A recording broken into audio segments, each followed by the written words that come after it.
আমাক যদি কোনোবাই সামান্য গ্ৰাম্য কিবা কথা এটাও কয় আৰু এই শব্দকেইটা যদি আমাৰ ইন্দ্ৰিয়ৰ অনুকূল হয়, আমি বিচৰা ধৰণে যদি হয়, তেতিয়াহ'লে সেই শব্দকেইটাই আমাক প্ৰভাৱিত কৰে।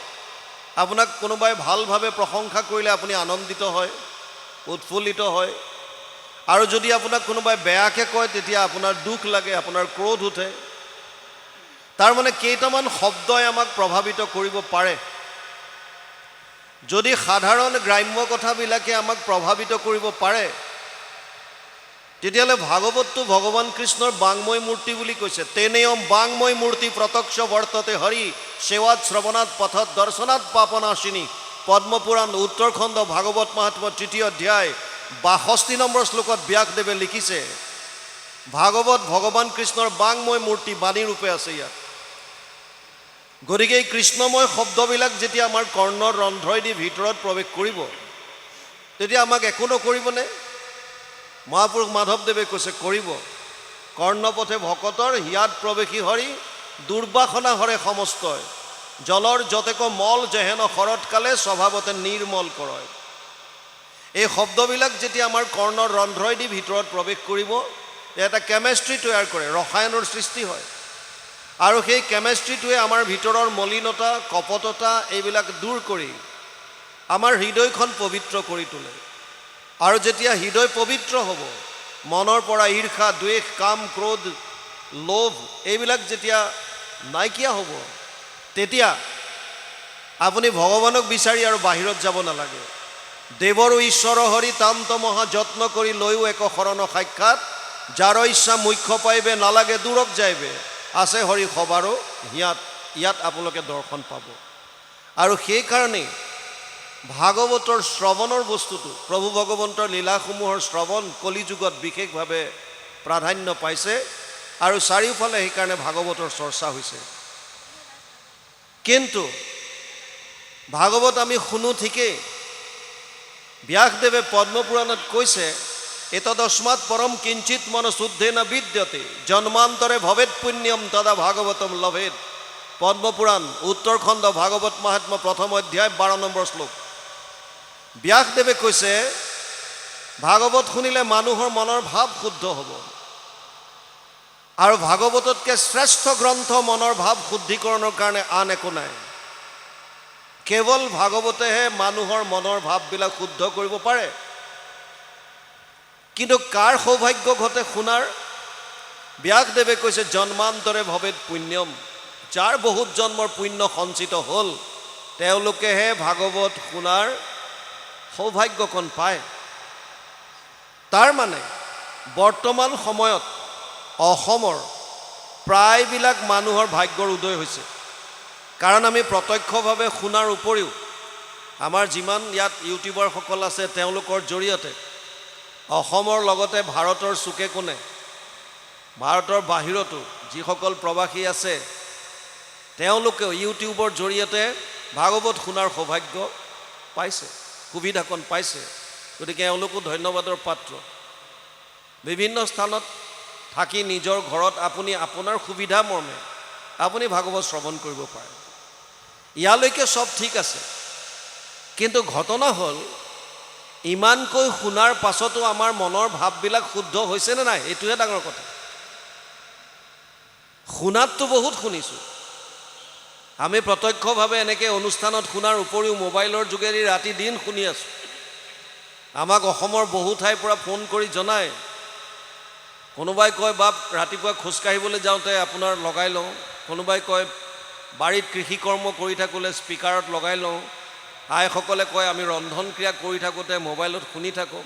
চব ঠিক আছে, কিন্তু শুনাৰ পাছত আমাৰ ৰূপান্তৰ কিবা ঘটিছেনে নাই?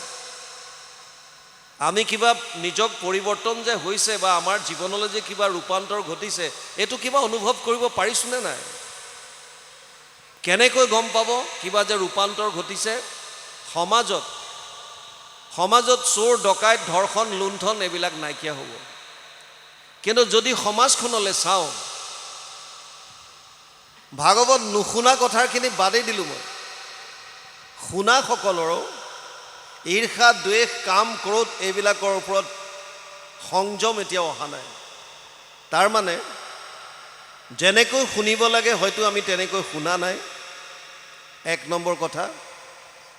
2 নম্বৰ কথা, যাৰ পৰা শুনিছোঁ, আমাৰ দৰে যিসকল আলোচক, আমি ব্যাখ্যাকাৰ বুলি নাভাবোঁ নিজকে, আলোচক বুলি ক'ব পাৰে, আলোচনা কৰি ভাল পাওঁ কৃষ্ণৰ কথা।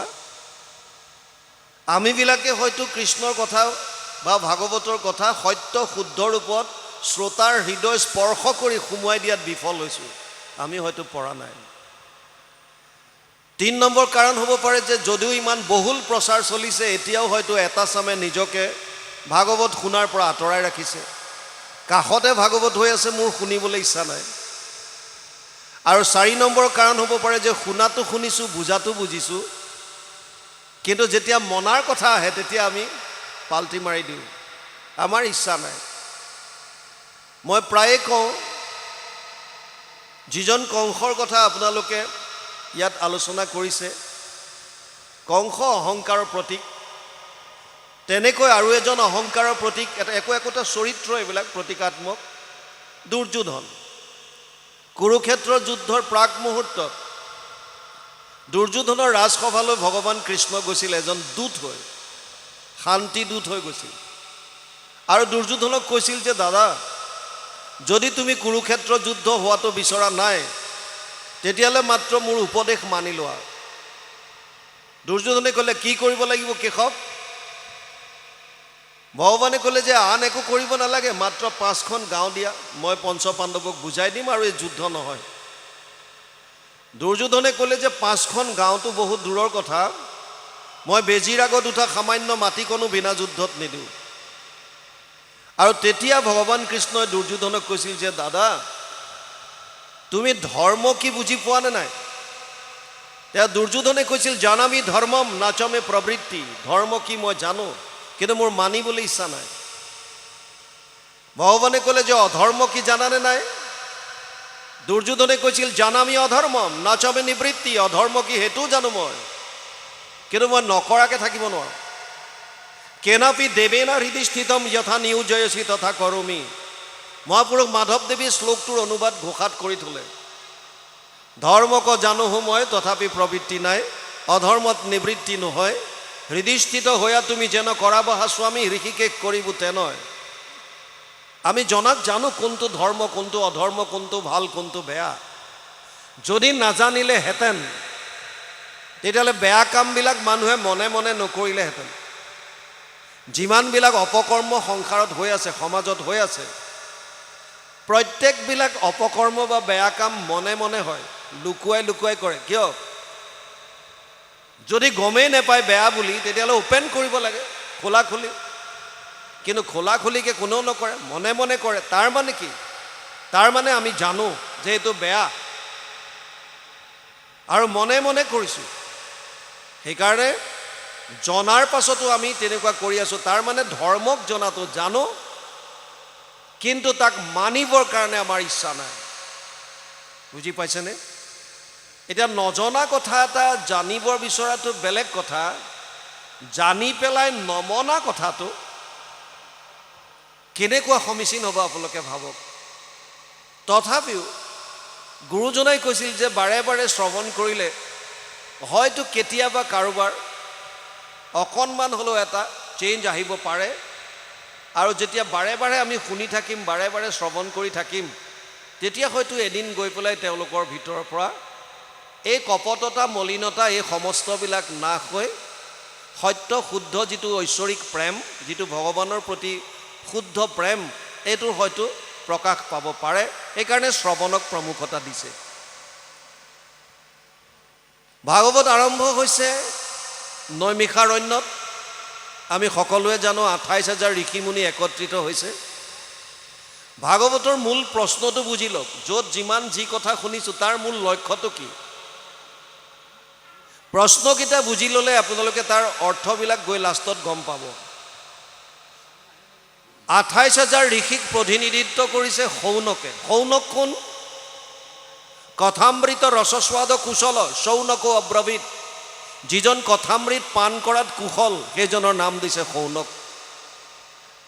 শৌনকে প্ৰশ্ন কৰিছে তত্ৰ তত্ৰ অঞ্জস আয়ুষ্মান ভবতা যত বিনিচ্ছিতম পুংসাম একান্তত শ্ৰেয় তৎ না সমচিতুম অৰ্হসি 1:1-9 প্ৰথম স্কন্ধ প্ৰথম অধ্যায় 9 নম্বৰ শ্লোকত সৌনকে কৈছে কলিযুগৰ মানুহৰ কাৰণে আটাইতকৈ শ্ৰেষ্ঠ কৰ্মটো কি, যিটো কৰ্মৰ দ্বাৰা তেওঁলোকে পৰম কল্যাণ সাধন কৰিব পাৰিব। এইটো হৈছে মূল ভাগৱতৰ ভেটি। ভাগৱত ক'বলগীয়া কিয় হৈছে, মূল প্ৰশ্ন এইটো যে কলিযুগৰ মানুহে কল্যাণ সাধনৰ অৰ্থে কৰিবলগীয়া আটাইতকৈ শ্ৰেষ্ঠ কৰ্মটো কি। এইটো সৌনক আদি ঋষি সমস্তই সুত মুনিক সুধিছে। উত্তৰ দিয়াৰ আগতে খালি সৌনকে কৈছে যে হে সুত মুনি, তুমি যিকোনো উপায় দিলে কলিযুগৰ মানুহে অৱলম্বন কৰিব নোৱাৰিব। কিয়? 8টা বস্তু কলিযুগত হ্ৰাস পাব।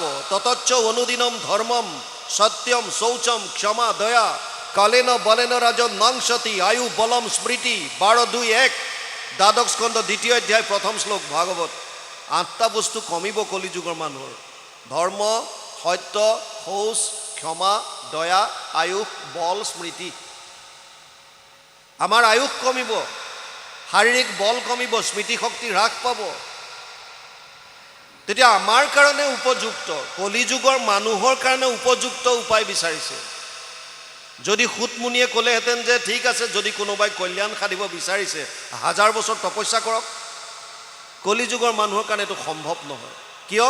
ইমান দিন জীয়াই নাথাকে। সেইকাৰণে সৌনকে প্ৰথমে কৈছে হে সুত মুনি, প্ৰায়েনা অলপায়ুষ সভ্য কলৌ অস্মিন যুগে জনা মন্দ সুমন্দ মতয়ো মন্দীয় ভাগ্য হি উপদ্ৰতা 1:1-10 প্ৰথম স্কন্ধ প্ৰথম অধ্যায় 10 নম্বৰ শ্লোক ভাগৱত। তাত কৈছে হে সুত মুনি, কলিযুগৰ মানুহৰ আয়ুস কম, প্ৰায়েনা অলপায়ুষ। কিমান আয়ুস? 100 বছৰ।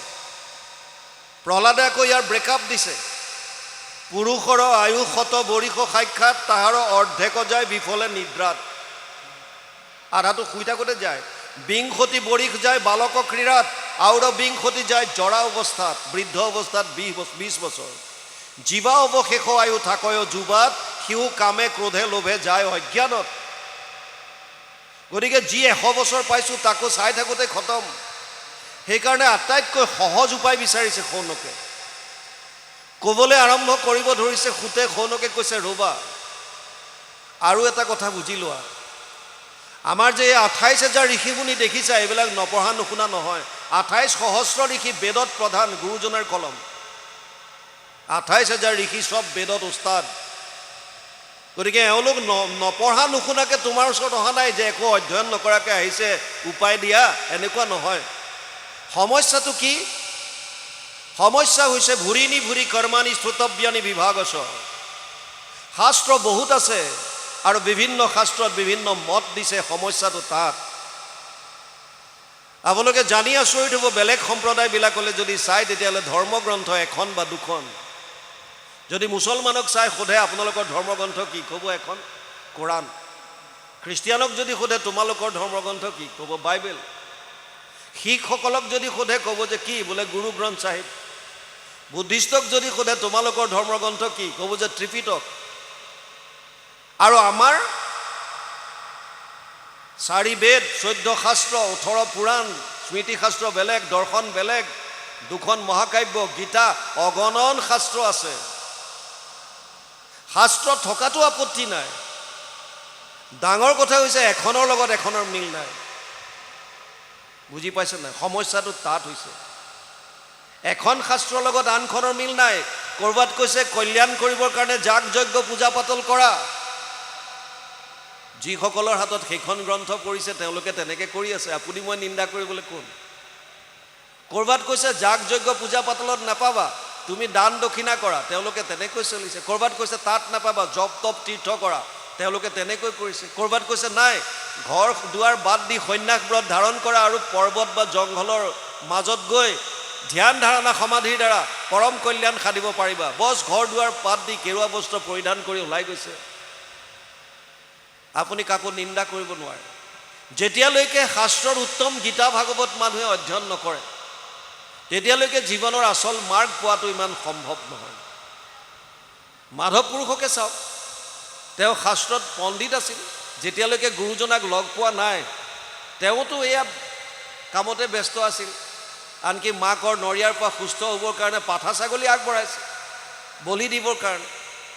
গুৰুজনাক লগ পোৱাৰ পাছত যেতিয়া গুৰুজনাই ভাগৱতৰ তত্ত্ব বুজাই দিলে, যথা তৰুৰ মূলে নিচেচানে ন তৃপ্যন্তি তদ স্কন্দ ভুজ উপশাখা প্ৰাণোপহাৰাচ্য যথেন্দ্ৰিয়ানম তথা সৰ্ব অৰ্চনম অচ্যুতেজ্য 4:31-14 চতুৰ্থ স্কন্ধ 31 নম্বৰ অধ্যায় 14 নম্বৰ শ্লোক যেতিয়া বুজাই দিলে, বৃক্ষৰ মূলত যদি দেও আনি জল ত্ৰিপিটি হুৱন্ত তাৰ পত্ৰ পুষ্প ফল, ডালে পাতে সিঞ্চে যদি মূলত নেদয় কদাচিতো ডালে পাতে ত্ৰিপিটি নহয়, ভোকাতুৰ নৰে যদি অন্নক ভুঞ্জয় ইন্দ্ৰিয়ৰ প্ৰীতি তাৰ সাধে আতিশয়, ভোজন বিহীনে পিন্ধে বস্ত্ৰ অলংকাৰ ইন্দ্ৰিয়ৰ একো প্ৰীতি নসাধ হয় তাৰ। গুৰুজনাই ক'লে কৃষ্ণক পুজিলে পূজা সমস্তৰে হয়, পৃথকে পুজিলে পূজা কেহু নলয়। বছ লগে লগে মহাপুৰুষ মাধৱদেৱ শৰণাগতি হ'ল, গুৰুজনাক আধ্যাত্মিক গুৰু হিচাপে গ্ৰহণ কৰিলে আৰু সেইদিনাৰ পাছত তেওঁ পাছলৈ ঘূৰি চোৱা নাই। কিন্তু তাৰ আগলৈকে বিভিন্ন শাস্ত্ৰ পঢ়িছে, শাস্ত্ৰত পণ্ডিতো হয়, কিন্তু তেওঁ তেওঁৰ মতে চলি আছিল। আৰু সেইকাৰণে শৌনকে ভাগৱতৰ প্ৰথমতেই সুতমুনিক ক'লে ভুৰিনি ভুৰি কৰ্মাণি শ্ৰুতব্যানি বিভাগশ অত সাধু অত্ৰ যত সাৰম সমুদ্ধৃত্য মনীষয়া মাম ব্ৰুহি শ্ৰদ্ধাননম যেন আত্মা সম্প্ৰসিদ্ধতি 1:11 প্ৰথম স্কন্ধ প্ৰথম অধ্যায় 11 নম্বৰ শ্লোকত শৌনকে কৈছে, হে সুতমুনি, শাস্ত্ৰ বহুত আছে আৰু বিভিন্ন শাস্ত্ৰত বিভিন্ন মত দিছে, সেইকাৰণে তুমি যিহেতুকে শাস্ত্ৰজ্ঞ, সমস্ত শাস্ত্ৰ জানা, সেইকাৰণে সমস্ত শাস্ত্ৰৰ সাৰ মৰ্মটো উলিয়াই কলি যুগৰ মানুহৰ শাৰীৰিক আৰু মানসিক সামৰ্থ্যতাৰ প্ৰতি লক্ষ্য কৰি আটাইতকৈ সুগম মাৰ্গটো তুমি আমাক দিয়া। আৰু তেতিয়া সুতমুনিয়ে কৈছে, চিন্তা কৰিব নালাগে, এনেকুৱা এটা মাৰ্গ মই তোমালোকক দিম যিটো মাৰ্গ অৱলম্বন কৰি ৰজা পৰীক্ষিতে 7 দিনত পৰম গতি লাভ কৰিলে। মই এনেকুৱা এটা তোমালোকক উপায় ক'ম যিটো উপায় অৱলম্বন কৰি ৰজা খটাংগই 45 মিনিট 2 দণ্ডত পৰম গতি লাভ কৰিলে। আৰু তেতিয়া সুখদেৱ পৰীক্ষিতৰ মাজত কি কথোপকথন হৈছিল এই কথাখিনি সুন্দৰভাৱে আগবঢ়াইছে। আৰু বৰ্তমান আহি আপোনালোকে দশম স্কন্ধ এতিয়া শ্ৰৱণ কৰি আছে। দশম স্কন্ধত বৰ্তমানলৈকে আপোনালোকে পালে, আমাৰ আগৰজন বৰ সুন্দৰভাৱে ব্যাখ্যা কৰি গৈছে। ভগৱান কৃষ্ণৰ অৱতাৰ হ'ল, গোকুলত গৈ থ'বলগীয়া হ'ল মথুৰাৰ পৰা, আৰু তাৰ পাছত এতিয়া ইয়াত যেতিয়া যোগমায়াক বধ কৰিবলৈ ধৰিছিল, যোগমায়া হাতৰ পৰা কংসৰ হাতৰ পৰা উৰি গুচি গ'ল। আৰু যোগমায়াই যেতিয়া ক'লে যে তোক যিজনে বধ কৰিব সেইজনে ইতিমধ্যে জন্ম লৈছে, তাৰ পাছত কংসৰ মনলৈ অনুতাপ ভাৱ আহিছে, আৰু তেতিয়া তেওঁ এতিয়া নিজৰ ভনীয়েকক কৈছে, তোমাষাৰ 6 তনয় মাৰিলোঁ অধৰ্ম একো নাচায়, যেহেন ৰাক্ষসে একোৱে নাচাৱে আপোন পৰকো খায়, তুমি খব আৰু অনুতাপেৰা পুত্ৰ মৃতক পুত্ৰক প্ৰতি চিৰকাল প্ৰাণী একত্ৰে নাথাকৈ বিষম দৈৱৰ গতি। কংসই ভনীয়েকক বুজাইছে যে মই মোৰ নিজৰ জীৱনটো বচাবৰ কাৰণে ৰাক্ষসৰ দৰে মোৰ নিজৰ তোমাৰ 6টা তনয় মই মাৰি দিলোঁ, কিন্তু এতিয়া মই গম পাইছোঁ আচলতে যি হয় চব এয়া একোটা দেৱৰ বিষম গতি। আমি যদিও বেলেগক দোষাৰোপ কৰোঁ যে অমুকৰ কাৰণে মোৰ এনেকুৱা হ'ল, অমুকৰ কাৰণে মই আজি এনেকুৱা পাবলগীয়া হৈছে, অমুকৰ কাৰণে মই চাকৰিটো নাপালোঁ, অমুকে মোক পোৱা ঘৰটো আজি নিদিলে, এয়া চব একোটা অজুহাত। আচলতে আপোনাৰ জীৱনত যি ঘটনা ঘটে প্ৰত্যেকটো ঘটনাৰ দায়ী আপুনি, এই কথাটো আপুনি মানি লওক বা নলওক। অনিষ্টম ইষ্টম মিশ্ৰম ত্ৰিবিধা কৰ্মনা ফলম ভৱতি ত্যাগিনাম প্ৰেত্য নাতু সন্ন্যাসিনা ক্বচিত।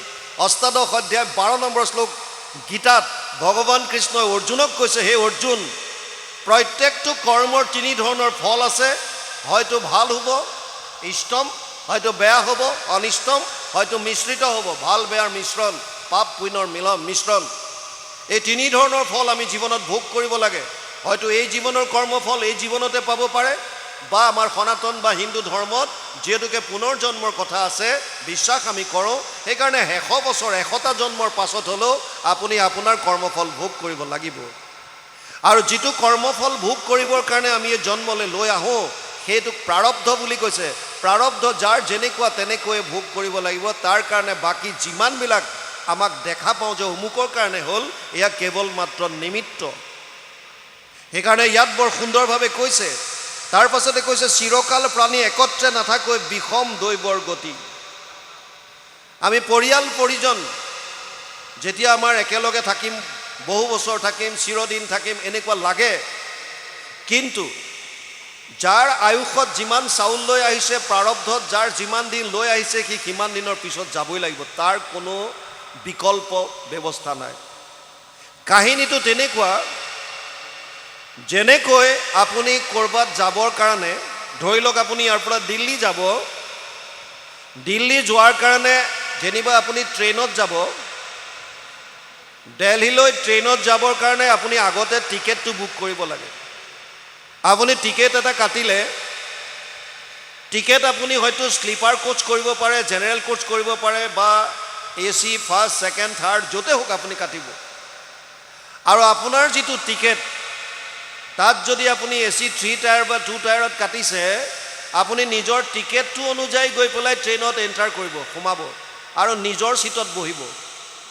আপুনি বহাৰ লগে লগে দেখা পাব হয়তো তাত আগৰে পৰা দুজনমান যাত্ৰী আছে, বা আপুনি যোৱাৰ পাছত AC 3 টায়াৰ হ'লে 8টা ছিট আছে এটা কম্পাৰ্টমেণ্টত, গতিকে 8জন ব্যক্তি তাত বহিব। আৰু আপোনালোক যোৱা আৰম্ভ কৰিছে, চিনাকি হ'ল ইজনৰ সিজনৰ লগত, আৰু এটা পৰিয়ালৰ নিচিনা লাগিল। খাওঁতে খুওঁতে চব একেলগে আছে, বিৰাট আনন্দ পাইছে, একেলগে গৈ আছে, আটাইকেইজনৰ মন মিলিছে। কিন্তু এটা নিৰ্ঘাত সত্য আছে যে প্ৰত্যেকজন ব্যক্তিয়ে নিজৰ নিজৰ সুকীয়া সুকীয়া টিকেট লৈ আহিছে। যাৰ যলৈকে টিকেট আছে সি তাত নামিবই লাগিব। ইয়াৰ কোনো বিকল্প নাই। আপুনি নানামো বুলি ক'লেও টিটিয়ে আপোনাক তাৰ পৰা ধাক্কা মাৰি হ'লেও নমাই দিব। সেইটোৱে হৈছে প্ৰাৰব্ধ। আমি যিটো সময় লৈ আহিছোঁ সেইটোত আমি এই সংসাৰ এৰিবই লাগিব, তাৰ গতি নাই। আৰু এইকাৰণে শাস্ত্ৰত পোৱা যায়, আয়ু কৰ্মমচা বিত্যামচা বিত্য আয়ু কৰ্মমচা বিত্যামচা বিদ্যা নিধনমেবচ পঞ্চৈতস্য সৃজন্তে গৰ্ভস্থস্য দেহিনাম। 5টা বস্তু মাতৃৰ গৰ্ভত থাকোঁতে সন্তানৰ চূড়ান্ত হৈ যায়। আয়ুষ, কিমান দিন জীয়াই থাকিব, কৰ্ম কেনেকুৱা হ'ব, বিদ্যা কেনেকুৱা হ'ব, টকা পইচা কিমান হ'ব, আৰু একজেক্টলি মৃত্যু কোনদিনা কেনেকৈ হ'ব, এই আটাইবিলাক কথা মাকৰ গৰ্ভত সন্তান থাকোঁতে ফাইনেল হয় বুলি কয়। কাৰণটো কি? কাৰণ হৈছে আমি যিটো ভোগ কৰিবৰ কাৰণে আমি কৰি থৈ অহা কৰ্মফল লৈ আহোঁ, সেই বস্তুটোৱে আমি ইয়াত ভোগ কৰিব লাগে। সেইটোকে প্ৰাৰব্ধ বুলি কয়। ইয়াৰ পৰা হাত সাৰিব আজিলৈকে কোনো পৰা নাই, ভৱিষ্যতেও নোৱাৰে। অভিমন্যুৰ মামা ভগৱান কৃষ্ণ, কৃষ্ণৰ ভাগিনীয়েক অভিমন্যু, তথাপিও হাত সাৰিব পৰা নাই, বচাব পৰা নাই। কিয়? এইটো প্ৰকৃতিৰ নিয়ম। সেইকাৰণে ইয়াত বৰ সুন্দৰভাৱে কৈছে, চিৰকাল প্ৰাণী একত্ৰে নাথাকৈ বিষম দৈবৰ গতি। জাতস্য হি ধ্ৰুৱ মৃত্যু ধ্ৰুৱ জন্ম মৃতস্য চ তস্মাদ অপৰিহাৰ্য অৰ্থে নাত্বম সূচিতুম অৰ্হসি। 2য় অধ্যায় 27 নম্বৰ শ্লোক গীতা। ভগৱান কৃষ্ণই অৰ্জুনক কৈছে, হে অৰ্জুন, জন্ম ল'লে মৃত্যু নিশ্চিত, আৰু মৃত্যু হ'লে পুনৰ জন্ম নিশ্চিত। ইয়াৰ পৰা হাত সাৰিব নোৱাৰা, সেইকাৰণে তাক লৈ শোক কৰিব নালাগে। পঞ্চভূতি দেহ ইহে নষ্ট হৈ আত্মাৰ মৰণ নাই, হেন বিমৰিষি কৰৈ যিটো প্ৰাণী নথাকৈ শোকৰ ঠাই। বৰ সুন্দৰ কথা কংসই কৈছে। পঞ্চভূতি দেহা, পঞ্চভূত মানে ক্ষিতি, জল, তেজ, বায়ু, আকাশ। যদিও আমি কওঁ যে ক্ষিতি মানে পৃথিৱী, পৃথিৱী মানে পৃথিৱী এইখন এই মাটিৰ কথা বা তেনেকুৱা এটা বস্তু বুজোৱা নাই। পঞ্চভূতত যিটো আমাৰ শৰীৰত যিখিনি চলিড আছে, যেনেকৈ লিকুইড এটা অৱস্থা আছে, জুলীয় এটা অৱস্থা আছে, তেনেকৈ আমাৰ শৰীৰত যিমানবিলাক মাংস, মেদ, এনেকুৱা যিমান বস্তু আছে, এইখিনি ক্ষিতি বুজাইছে। ইয়াত তেজ বা পানী যিমানখিনি শৰীৰত আছে সেইখিনিক জল বুজাইছে। ইয়াত যিটো অগ্নিতত্ত্ব আছে, জঠৰ অগ্নি, যিটোৱে আমাক ভোজন চোজন কৰিলে হজম কৰে, সেইটোক অগ্নি বুজাইছে। ইয়াত যিখিনি স্পেচ খালী আছে সেইখিনি আকাশ তত্ত্ব বুজাইছে। যিটো আমি প্ৰাণ, আমি বায়ু লওঁ, সেইটো বায়ু তত্ত্ব বুজাইছে। এনেকৈ পঞ্চভূতি শৰীৰত, আমাৰ এই শৰীৰটো পঞ্চভূতি কয়। 24 তত্ত্বৰ দ্বাৰা গঠিত এইটো শৰীৰ। এই শৰীৰটোহে মৃত্যু আছে। ছটা ইয়াৰ বিকাৰ আছে। অস্থি জায়তে বৰ্ধতে বিপৰিণামতে অৱক্ষ্যতি প্ৰণশ্যতি। ছটা বিকাৰ কেৱল শৰীৰটো। প্ৰথমতে অস্থি মাকৰ গৰ্ভতি স্থিত হয়। অস্থি মানে এক্সিষ্টেঞ্চ, আছে, আছে বুজাবৰ কাৰণে হয়, এইটো বস্তু আছে, অস্থি। অস্থি মানে মাকৰ গৰ্ভত এটা সন্তানে স্থিত হ'ল, আছে। জায়তে জন্ম হ'ল। বৰ্ধতে শৰীৰটো বৃদ্ধি হৈছে। এটা সময়ত গৈ বিপৰিণামতে হৰমনেল চেঞ্জেছ আহিল। ছোৱালী হ'লে গাভৰুত্ব প্ৰকাশ পালে, ল'ৰা হ'লে যৌৱনত্ব প্ৰকাশ পালে, দাড়ি গজিল, মোচ এইবিলাক আহিলে। আৰু এটা সময়ত গৈ ৰৈ গ'ল, বৰ্ধনটো গৈ এটা সময়ত ৰৈ যায়। ৰৈ যোৱাৰ পিছত কি হয়? অৱক্ষ্যতি, ক্ষয় আৰম্ভ হৈ যায়। দাঁত সৰিল, চুলি পকিল, চকুৱে নেদেখা হ'ল, হাত ভৰিত দিগদাৰ হ'বলৈ ধৰিলে, নাৰ্ভৰ প্ৰব্লেম আহিল, অৱক্ষ্যতি। আৰু এটা সময়ত কি হয়? প্ৰণশ্যতি, নাশ হৈ যায়। কিহৰ? শৰীৰটো। এইকাৰণে শৰীৰৰ ছটা বিকাৰ আছে বুলি কৈছে। ইয়াত কৈছে পঞ্চভূতি দেহ, ইহে নষ্ট হয়। দেহ বুলি কওঁতে আকৌ ইয়াত তিনিটা দেহ আছে। যিটো দেহ আপোনালোকে দেখিছে বা আমি যিটো দেখা পাওঁ, এইটোক স্থূল শৰীৰ বুলি কয়। এইটোৱে পঞ্চভূতি দেহ। ইয়াৰ ভিতৰত দুটা সূক্ষ্ম শৰীৰ আছে, এটাক লিংগ শৰীৰ, সূক্ষ্ম শৰীৰটোক এটাক লিংগ শৰীৰ বুলি কৈছে। তাৰ ভিতৰত এটা কজেল বডি আছে, কাৰণ শৰীৰ আছে, য'ত বাসনাবিলাক থাকে। আপোনালোকে জানি আচৰিত হ'ব, এজন মানুহৰ মৃত্যু হ'লে যদিও আমি কওঁ যে আত্মা ওলাই গ'ল, আত্মা অকলে নাযায়। এই লিংগ শৰীৰ আৰু কাৰণ শৰীৰটোৰ লগতহে আত্মা যায়। লিংগ শৰীৰটো আমি কেনেকৈ গম পাম যে আছে বুলি? আমি সকলোৱে দেখা পাওঁ। কেতিয়াবা কেতিয়াবা ৰাতি শুই থাকিলে আমি সপোন দেখা পাওঁ, সপোন দেখোঁ, স্বপ্ন অৱস্থা। সপোনত কি দেখোঁ? আপুনি দেখা পায় যে মই গুৱাহাটী গৈছোঁ, মই নগাঁও টাউনত গৈছোঁ, মই ডিব্ৰুগড় গৈছোঁ, মই দিল্লী গৈছোঁ, মই ক'ৰবাত গৈছোঁ, কাৰোবাৰ সৈতে কথা পাতিছোঁ, কিবা কৰিছোঁ। যদিও আপোনাৰ শৰীৰে যোৱা নিচিনা লাগে, কিন্তু আপোনাৰ শৰীৰটোতো বিচনাত পৰি আছে। যিটো পঞ্চভূতি শৰীৰ বুলি কৈছে, সেইটো আপোনাৰ বিচনাত আছে, শুই আছে। কোনটো শৰীৰ লৈ পেলাই আপুনি ডিব্ৰুগড় গৈছে, কোনটো শৰীৰ লৈ দিল্লী গৈছে, কোনটো শৰীৰে কোনোবাৰ লগত কথা পাতিছে? দেখাত আপোনাৰ নিচিনাই লাগিছে, কিন্তু সূক্ষ্ম আকাৰত গৈছে। লিংগ শৰীৰটো 18টা তত্ত্বৰ দ্বাৰা গঠিত। 5 জ্ঞানেন্দ্ৰিয় সূক্ষ্ম অৱস্থাত, 5 কৰ্মেন্দ্ৰিয় সূক্ষ্ম অৱস্থাত, 5 প্ৰাণ, মন, বুদ্ধি, অহংকাৰ, এই 18টা তত্ত্ব মিলি পেলাই যিটো শৰীৰ হৈছে তাক লিংগ শৰীৰ বুলি কয়। লিংগ শৰীৰৰ মৰণ তেতিয়ালৈকে নাই যেতিয়ালৈকে আমি এই সংসাৰ চক্ৰত ভ্ৰমণ কৰি থাকিব লাগে। যিদিনাই লিংগ শৰীৰ নষ্ট হ'ল, সেইদিনাই গম পালে যে সেইটো জীৱই মুক্তি পালে।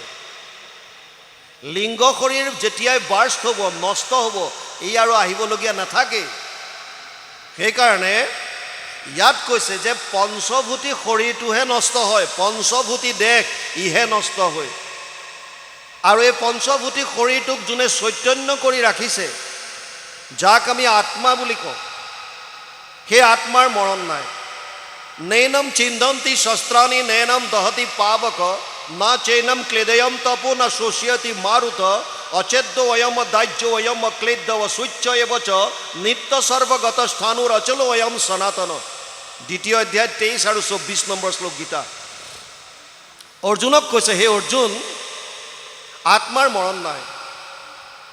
অস্ত্ৰ শস্ত্ৰ ইয়াক কাটিব নোৱাৰে। নৈনম চিন্ধন্তি শস্ত্ৰাণি নৈনম দহতি পাবক, জুয়ে পুৰিব নোৱাৰে, বায়ুৱে শুহিব নোৱাৰে, পানীয়ে তিয়াব নোৱাৰে। আত্মা অচ্ছেদ্য, অদাহ্য, আৰু ই নিত্য সনাতন। ভগৱান কৃষ্ণই অৰ্জুনক কৈছে, বাসামচি জীৰ্ণানি যথা বিহায় নবানি গৃহণতি নৰোপৰাণি তথা শৰীৰানি বিহায় জীৰ্ণানি অন্যান্য সংযাতি নবানি দেহি। 2য় অধ্যায় 22 নম্বৰ শ্লোক গীতা। হে অৰ্জুন, যেনেকৈ মানুহৰ কাপোৰ ফাটি গ'লে নতুন বস্ত্ৰ পৰিধান কৰে, তেনেকৈ আত্মাই এটা শৰীৰ নষ্ট হ'লে বেলেগ শৰীৰ ধাৰণ কৰে। গতিকে ইয়াক লৈ শোক কৰাৰ কোনো প্ৰয়োজন নাই। কিন্তু আমি কিয় শোক কৰোঁ? আমি এই শৰীৰটোক মই বুলি ভাবোঁ, সেইকাৰণে আমাৰ দুখ লাগে। যিদিনাই আধ্যাত্মিকতাত অকণমান যাওঁতে যাওঁতে প্ৰভু ভগৱন্তৰ কৃপা হ'ব, গুৰুৰ দয়া হ'ব। যেতিয়া নিজে অনুভৱ কৰিব পাৰিব যে আচলতে মই শৰীৰটো নহয়, মই ইয়াৰ ভিতৰত থকা তত্ত্বটোহে, মই আত্মা, তেতিয়া আপোনালোকৰ এই যিবিলাক মৰণৰ প্ৰতি ভয় বা কাৰোবাক এৰাৰ ভয়, লাভ হানিৰ ভয়, এই ভয়বিলাক নাইকিয়া হ'ব। আৰু তেতিয়াই আপুনি নিজক বুজি পাব যে মই আচলতে এনেকুৱা এটা তত্ত্ব যিবিলাক এইবিলাক সাংসাৰিক একো বস্তুৱে মোক স্পৰ্শ কৰিব নোৱাৰে। বুজি পাইছেনে? সেইকাৰণে ইয়াত কৈছে পঞ্চভূতি দেহ ইহে নষ্ট হৈ আত্মাৰ মৰণ নাই, হেন বিমৰিষি কৰৈ যিটো প্ৰাণী নথাকৈ শোকৰ ঠাই। শোক কিয় হয়? যেতিয়া মোহ হয়। মোহ কেতিয়া হয়? বৰ জানিবলগীয়া কথা। অৰ্জুনৰ বিষয়ে লিখিছে নহয়, শোক মোহ মহাপংক মাজে অৰ্জুন মগন ভৈলা দেখি। মোহটো কেতিয়া হয়? চাওক, প্ৰথম কথা, যেতিয়া আমি নিজক এই শৰীৰটোক মই বুলি ভাবোঁ, এইটো আমাৰ অজ্ঞানতা। মই বুলি ভবাৰ লগে লগে এই শৰীৰৰ লগত সম্বন্ধ থকা বস্তু বা ব্যক্তিখিনিক আমি মোৰ বস্তু বুলি ভাবোঁ, আৰু এখন আমি মনৰ ভিতৰত সংসাৰ তৈয়াৰ কৰি লওঁ, মনৰ এখন সংসাৰ পাতি লওঁ। এয়া মোৰ মা, এইজন মোৰ দেউতা, মোৰ খুৰা, মোৰ পেহী, মোৰ গাঁৱৰ মানুহ, মোৰ সমাজৰ মানুহ, মোৰ পন্থৰ মানুহ, মোৰ কৰি মোৰ ঘৰ, মোৰ দুৱাৰ, মোৰ লেপটপ, মোৰ মোবাইল, মোৰ গাড়ী, মোৰ চাইকেল, এখন সংসাৰ বনাই ল'লোঁ। যেতিয়া মই দেহাটোৰ লগত সম্বন্ধিত বস্তুবিলাক, এজন ল'ৰাই ফুটপাথত চাহ খাইছে, স্পেচিয়েল কাপ এটা বিচাৰিছে আৰু ধুনীয়াকৈ সুন্দৰভাৱে দোকানীজনে চাহ দিছে। ল'ৰাজনে ঢোক মৰাৰ লগে লগে কণমানি ভতিজাক আহি পেলাই কৈছে, খুৰা, বাছ এখন এক্সিডেণ্ট হৈছে, 50জনমান মানুহ মৰিছে। খুৰাকে চাহত ঢোক মাৰি দোকানীটোক কৈছে, চাহত চেনি কম হ'ল, তই এচামুচ চেনি লৈ আহ। বুজি পাইছেনে নাই? ল'ৰাটোৱে কৈছে যে 50জনমান মানুহ মৰিছে, বাছ এক্সিডেণ্ট হৈছে, কিন্তু তাৰ কোনো প্ৰভাৱ নাই। কিয়? কাৰণ মোৰ শৰীৰটোৰ লগত সম্বন্ধিত তাত কোনো নাই। ভতিজাকটোৱে কৈছে, খুৰা বুজি পোৱা নাই কেলে, বাছখনত আমাৰ অমুক অমুক আছিল। তেতিয়া লগে লগে চাহৰ গিলাচ পেলাই দিলে। কি হ'ল তেতিয়া? শোক উৎপন্ন হ'ল। শোকটো কেতিয়া হয়? যেতিয়া মোহ হয়। সেইকাৰণে এই দুটা বস্তু বৰ জানিবলগীয়া। আপোনাৰ যিটো বস্তুৰ প্ৰতি মোহ আছে, এটাচমেণ্ট আছে, আসক্তি আছে, সেই বস্তুটো স্পেচিয়েলি যেতিয়া তাৰ লাভ, তাৰ যেতিয়া হানি হ'ব, তেতিয়া আপোনাৰ মনত শোক উৎপন্ন হ'ব। শোক। কিন্তু যদি আপুনি বুজি পায় যে মই শৰীৰটো নহয়, মই হ'লো আত্মা, এই শৰীৰত মই জাষ্ট সোমাই আছোঁ, মোৰ কৰ্মফল ভোগ কৰিবলৈ আহিছোঁ, যিদিনাই কৰ্মফল শেষ হ'ব মই গুচি যাম। আৰু এইটো আপোনাৰ মোৰ ইচ্ছাৰ মতে নহয়। নৰসিংহ ভগৱানক লগ পোৱাৰ পাছতো প্ৰহ্লাদক কৈছিল, কীৰ্তনে পলাইব পাপ ছয়, ভোগ ভুঞ্জি পুণ্য কৰ ক্ষয়। তই এনেকৈ যাব নোৱাৰ এতিয়াও, তই যিখিনি লৈ আহিছ সেইখিনি ভোগ কৰ, পাপেই হওক বা পুণ্যই হওক। আৰু ইণ্টাৰেষ্টিং কথাটো শুনক, নহি কচ্ছিত ক্ষণমপি জাতু তিষ্ঠত্য অকৰ্মকৃত কাৰ্যতে হি অৱশ্যকৰ্ম সৰ্ব প্ৰকৃতি জেৰ গুণে। 3য় অধ্যায় 5 নম্বৰ শ্লোক গীতা। অৰ্জুনক কৈছে, হে অৰ্জুন, কোনো মানুহ এক মুহূৰ্ত কাম নকৰাকৈ থাকিব নোৱাৰে, এক মুহূৰ্তও থাকিব নোৱাৰে। আপুনি বহি আছে, এইটো কৰ্ম, শুই আছে কৰ্ম, ভাবি আছে কৰ্ম। প্ৰত্যেকটো কৰ্মৰ 3 ধৰণৰ ফল, ভাল বেয়া মিশ্ৰিত। যিবিলাক ফল আমি ভোগ কৰা নাই, প্ৰত্যেকটো কৰ্মফল আমাৰ জমা হৈ আছে। য'ত জমা হয়, এতিয়া বেংকত যেনেকৈ য'ত টকা সোমায়, আজিকালি আইসকলৰতো আছেই নহয় ছেভিং একাউণ্ট, এইবিলাক চৰকাৰে দিয়ে নহয়, ৰঙেলি পমিলি আঁচনি ঢেৰ দিছেতো। এই য'ত টকা সোমায় সেইটো সঞ্চয় খাতা বুলি কয়। আৰু য'ত আপুনি মই কৰা কৰ্মফলবিলাক সোমায়, জমা হয়, সেইটো সঞ্চিত কৰ্ম বুলি কয়। এই সঞ্চিত কৰ্ম কোটি কোটি জনমৰ আমাৰ জমা হৈ আছে। সেই কৰ্মফল যেতিয়ালৈকে থাকিব, আপুনি মই এই জন্ম মৃত্যুৰ চক্ৰৰ পৰা হাত সাৰিব নোৱাৰোঁ। পুনৰপি জননম পুনৰপি মৰণম পুনৰপি জননী জঠৰে শয়নম। বাৰে বাৰে জন্ম, বাৰে বাৰে মৃত্যু, বাৰে বাৰে মাতৃ গৰ্ভত স্থান ল'ব লাগিব। বুজি পাইছে নাই? যেতিয়ালৈকে কৰ্মফল থাকে তেতিয়ালৈকে আমি ভোগ কৰিব লাগিব। ডাঙৰ কথা হৈছে যেতিয়া এজন মানুহৰ মৃত্যু হয়, আমি সকলোৱে কওঁ কোনোবা এজনৰ যেতিয়া মৃত্যু হয়, আপুনি ৰাতিপুৱা যেনিবা খবৰ পালে যে আজি অমুক বাপজন গ'ল, আমি যেতিয়া বাপজনৰ ওচৰলৈ যাওঁ, যদি আপুনি খবৰ পোৱাৰ লগে লগে গৈছে তেতিয়াহ'লে কি কৰে? এই মৃত শৰীৰটো চোতালত থয় আৰু ওপৰত বগা কাপোৰ এখন দি ঢাকি দিয়ে। মানুহবিলাকে তেতিয়াও কথা পাতি থাকে, এই বেচেৰাটোক কালি লগ পাইছিলোঁ আজি পুৱাই গ'ল। গ'ল কোন? সেইজনেইতো কালি লগ পোৱাজন নহয় জানো? কালি যিজনক লগ পাইছিলা সেইজনেতো শুই আছে তাত, কিন্তু তথাপিও মানুহে কয় যে বেচেৰাটো ৰাতিপুৱাই গ'ল, কালি সন্ধিয়া মোৰ সৈতে কথা পাতিছিল। তাৰ মানে কি? তাৰ মানে যিজনক মই লগ পাইছিলোঁ সেইজন এজন নহয়। বুজি পাইছে নাই? কথাখিনি চাওক, এইজন সেইজন হয়নে নহয়? কায়িকভাৱে এইজনে হয় যদিও এইজন সেইজন নহয়, কাৰণ সেইজন সচেতন অৱস্থাত আছিল, চৈতন্য অৱস্থা আছিল, আৰু তাৰ পৰা কিবা এটা ওলাই গ'ল যিটোৰ কাৰণে এইটো অচেতন হৈ গ'ল। ইয়াৰ শেষ অৱস্থা এতিয়া 3টা 20টা পলু আৰু ছাই, এইডাল জ্বলাই দিব। আমাৰ ধৰ্মত কিছুমানে পুতি থয়, কিছুমানে চৰাই চিৰিকটি জীৱ জন্তু খুৱাই দিয়ে, কাটি পেলাই অংগ পতংগবিলাক, আৰু খাই পেলাই বিষ্ঠা কৰি উলিয়াই দিয়ে। পুতি থ'লে পলু হয়, জ্বলাই দিলে ছাই হয়। বুজি পাইছেনে? এতিয়া এই যিটো আত্মা লিংগ শৰীৰ আৰু কাৰণ শৰীৰৰ লগত ওলাই গ'ল, ই ক'ত যাব? যদি তাৰ সঞ্চিত কৰ্ম বাৰ্ষ্ট হোৱা নাই, যদি মুক্তি পোৱা নাই, তেতিয়াহ'লে নিজৰ সঞ্চিত কৰ্মৰ পৰা এটা অংশ ভোগ কৰিবৰ কাৰণে আনে। সেই অংশটো যদি পুণ্য আহে, কেৱল পুণ্য, তেতিয়াহ'লে দৈবিক শৰীৰ লাভ কৰে, স্বৰ্গত থাকে, দেৱলোকত থাকে, দেৱতা বুলি আমি যাক কওঁ। কেতিয়ালৈকে থাকিব স্বৰ্গত?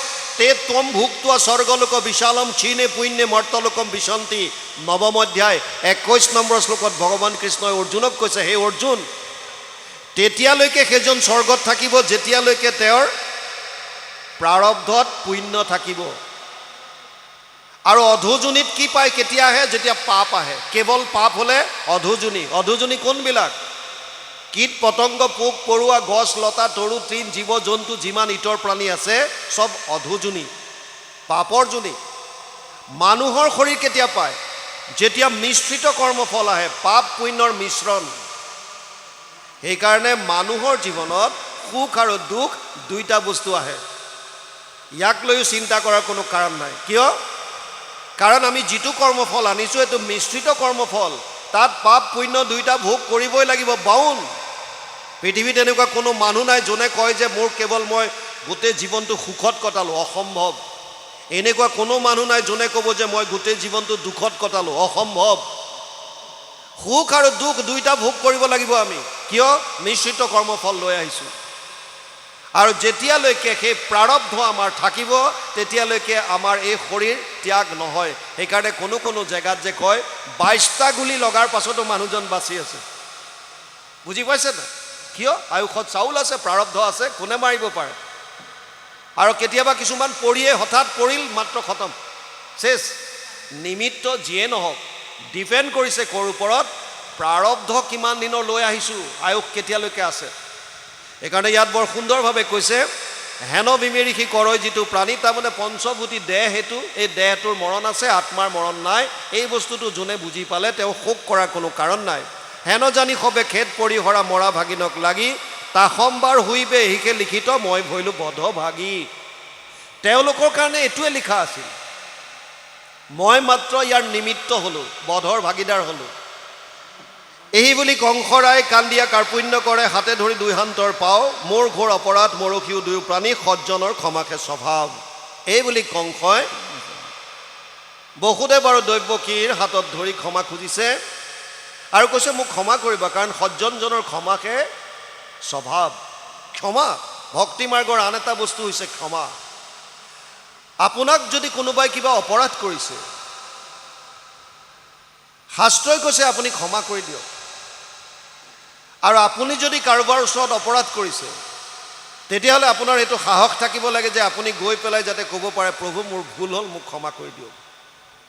হ'ব পাৰে ভুল, মানুহ মাত্ৰে ভুল হ'ব পাৰে, কিন্তু পাছৰখিনি আপুনি কি কৰিছে এইটো ডাঙৰ কথা হোৱাটোতো হৈ গ'ল ইয়াৰ পাছৰ পৰ্যায়টোত আপুনি কেনেকুৱা ষ্টেপ লৈছে আচল ভকত হয় নে নহয় তেতিয়াহে গম পোৱা যায় সৰুতে কোনোবাই কিবা এজনে আমাক কিবা ক'লে আমি এতিয়াও মনত পুহি ৰাখোঁ ই এসময়ত মোক এনেকৈ কৈছিল সুবিধা পালেই মই তাৰ চান্স ল'ম য'তে পাৰোঁ তাক অপমান কৰিম কিয় কাৰণ আমাৰ মনত দ্বেষ আছে আমাৰ ক্ষমা ভাৱটো নাই ইয়াত কৈছে সজ্জনজনৰ যিহেতুকে ক্ষমাহে স্বভাৱ গতিকে কংসই বসুদেৱ আৰু দৈৱকীক কৈছে তোমালোকে মোক ক্ষমা কৰি দিবা জানিলোঁ কন্যাৰ বোলে তোমাষাৰ নাহি দুখ দিলোঁ দুখ তথাপি নিষ্ফল অনেক বিনয় বোলে সৌহৃদ্য দেখায় কংসে ভাঙিলে দুহানো নিহল কংসই কৈছে মই কন্যাৰ কথাত মানে যোগমায়াৰ যেতিয়া যোগমায়াক ক'লে যে যিজনে তোক বধ কৰিব এইজনে অলৰেডি অৱতাৰ ল'লে তই মিছাতে বসুদেৱ দৈৱকীক দোষ দি আছ যেতিয়া গম পালে যে এওঁলোকৰ কোনো দোষ নাই সেইকাৰণে ইয়াত কৈছে জানিলোঁ কন্যাৰ বোলে তোমাষাৰ নাহি দুখ দিলোঁ দুখ তথাপি নিষ্ফল তথাপিও মই তোমালোকক দুখ দিলোঁ অনেক বিনয় বোলে সৌহৃদ্য দেখায় কংসে ভাঙিলে দুহানো নিহল তেওঁলোকৰ প্ৰতি সুহৃদয় দেখুৱাই তেওঁলোকৰ বান্ধি থোৱা এই শিকলি খুলি দিলে ভাইৰ হৃদিতাপ দেখি দৈৱকী ক্ৰন্দনেৰি অঞ্চলে মুচিলা আখি মুখ বসুদেৱে হাস্য কৰি কংসক বুলিবে লৈলা মহাৰাজা তেজীউক দুখ ককায়েকৰ দুখ দেখি আকৌ দৈৱকীৰ বেয়া লাগিছে বসুদেৱো এতিয়া বুজাবলৈ ধৰিছে কি কৈছে আপুনি কহিলা যেন এইকে পৰম তত্ত্ব কিছু নোহে শোক মোহ ভয় অজ্ঞানত থাকি নৰে মিছাতে বিৰোধ কৰে বিচাৰত হবে মায়াময় শোক মোহ ভয় এইবিলাক একো নাই আচলতে কেৱল মায়াময় সংসাৰত থকাৰ কাৰণে মায়াই আমাক অধীন কৰি ৰখাৰ কাৰণে আমি এইবিলাক দেখা পাওঁ কেনেকৈ মায়া বস্তুটো কি চতুশ্লোকী ভাগৱত অৰিজিনেলি 4টা শ্লোক আছিল পদ্মকল্পত ভগৱান নাৰায়ণে ব্ৰহ্মাক কেৱল 4টা শ্লোকত ভাগৱত শুনাইছিল এই 4টা শ্লোকৰ দ্বিতীয় শ্লোকটোত মায়াৰ বিষয়ে কৈছে ঋতেৰ্থে যত প্ৰতীয়ত না প্ৰতীয়ত চাত্মানি তদ বিদ্যাদাত্মনো মায়া যথা আভাস যথা তম 2:9-34 দ্বিতীয় স্কন্ধ 9ম অধ্যায় 34 নম্বৰ শ্লোক ভাগৱত তাত কৈছে আৰু গুৰুজনে ইয়াৰ সুন্দৰ অনুবাদ কৰিছে অবস্তুক দেখাওয় বস্তুক আৱৰি এহিকে মোহৰ মায়া জানা নিষ্ট কৰি নাথাকিতো যেন দেখি চন্দ্ৰমা দুতয় থাকিতো ৰাহুক যেন কেহুনে দেখয় সেই মতে মায়া আৰ কৰি ঈশ্বৰক আশাৰ বিষয় সদা দেখাওয় জীৱক মায়া মা সংস্কৃতত মা যিটো শব্দ মা মানে নাইকিয়া বুজায় মা ইয়া মানে য'ত নাই তাৰ মানে অবস্তুক বস্তু কৰি দেখুৱাইছে আচলতে য'ত নাইকিয়া আমি যেতিয়া ৰাজস্থানত আছিলোঁ জয়ছলমেৰত থাকোঁতে মই 1995 পৰা 2001লৈকে আছিলোঁ মৰুভূমি তাত এনেকৈ চাই দিলে দূৰ দূৰলৈকে একো দেখা নাপায় কেৱল বালি আৰু বালি আমি থকা দিনত গৰম দিনত 52 ডিগ্ৰী চেলচিয়াছলৈকে আমি ৰিপৰ্ট কৰিছিলোঁ 52 ডিগ্ৰী গৰম দিনত যেতিয়া দূৰলৈ চাই পঠিয়াওঁ তেতিয়া এনেকুৱা লাগে কিছু দূৰত যেন পানী আছে আপুনি ইয়াতো গম পাব আলকটৰা দিয়া ৰাস্তাত প্ৰখৰ ৰ'দত যেতিয়া দূৰলৈ একদম সিধা ৰাস্তা হ'লে কিছু দূৰত পানীৰ আভাস পাব আচলতে এইবিলাক পানী নহয় তাক কি বুলি কয় মৰিচিকা বুলি কয় এইটো ঠিক মায়াৰ দৰে আপোনাৰ দেখাত তেনেকুৱা লাগে যেন পানী আছে কিন্তু আচলতে তাত পানী নাই মায়া দুই ধৰণৰ এক হৈছে জীৱমায়া এক হৈছে গুণমায়া জীৱমায়া দুই ধৰণৰ এক হৈছে আৱৰণ এক হৈছে বিক্ষেপণ মায়াৰ যিটো জীৱমায়াৰ আৱৰণ শক্তি এই আৱৰণ শক্তিটোৱে আমাৰ মন বুদ্ধিৰ ওপৰত এখন পৰ্দা পেলাই দিয়ে যাৰ কাৰণে হৃদয়তে থকা ভগৱানক আমাৰ দৰ্শন নহয় যেনিবা এতিয়া গুৰু আসন ভাগ ইয়াত আছে আমি সকলোৱে দৰ্শন পাইছোঁ ইয়াত যদি এখন পৰ্দা দি দিয়ে তেতিয়া আমি দেখিম জানো আমাৰ ভিতৰতে ভগৱান আছে আমি দেখা নাপাওঁ কাৰণ মায়াৰ এটা আৱৰণ আমাৰ ওপৰত পৰিছে এইটো অজ্ঞানতাৰ আৱৰণ এটা আছে ইয়াৰ বিক্ষেপণ শক্তিটোৱে মন বুদ্ধিক সংসাৰলৈ ঠেলা মাৰি দিয়ে ধন টকা পইচা পুত্ৰ পৰিবাৰ ঘৰ দুৱাৰ খোৱা বোৱা কাপোৰ কানি এইবিলাকত সুখ পাবি বুলি মনটোক সিফালে পঠায়, ঈশ্বৰৰ ওচৰৰ পৰা মনটো দূৰলৈ পঠায়। এইটো হৈছে জীৱমায়াৰ দুটা কোৱালিটি, আৱৰণ আৰু বিক্ষেপণ। ভগৱানৰ মায়াৰ আনটো কোৱালিটি বা আনটো ভাগ হৈছে গুণমায়া। এইটো বৰ মাৰাত্মক বস্তু। তিনিটা গুণ আছে, সত্যম ৰজস তম ইতি গুণ প্ৰকৃতি সম্ভৱ নিবদ্ধন্তি মহাবাহু দেহে দেহিনাম অব্যয়ম। 14 অধ্যায় 5 নম্বৰ শ্লোক গীতা।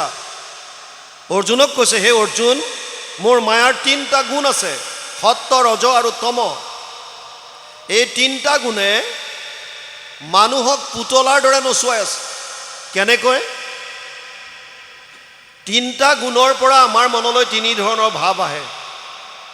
সত্যগুণৰ পৰা সাত্বিক ভাৱ, ৰজগুণৰ পৰা ৰাজসিক ভাৱ আৰু তমগুণৰ পৰা তামসিক ভাৱ। সত্যগুণটো কেনেকুৱা? তত্ৰ সত্যম নিৰ্মলত্বাৎ প্ৰকাশকম অনাময়ম সুখ সংগেন বধনাতি জ্ঞান সংগেন চানঘ। 14 অধ্যায় 6 নম্বৰ শ্লোক গীতা। হে অৰ্জুন, সত্যগুণ নিৰ্মল, প্ৰকাশময়। ই জ্ঞান আৰু সুখৰ লগত আত্মাক বান্ধে, শৰীৰৰ লগত। গতিকে সত্যগুণ যেতিয়া মানুহৰ মনত বাঢ়িব, সাত্বিক ভাৱ যেতিয়া আহিব, এজন মানুহ ঈশ্বৰমুখী হয়, ভিতৰৰ পৰা অজ্ঞানতা নাশ হয়, প্ৰকাশ ভিতৰত প্ৰকাশময় হৈ যায়, জ্ঞানৰ পোহৰ বন্তি জ্বলে। সাত্বিক গুণ বঢ়াৰ লগে লগে এজন মানুহ ধীৰ স্থিৰ হয়, আপুনি একান্তভাৱে বহি থাকিব পাৰিব বহু সময়।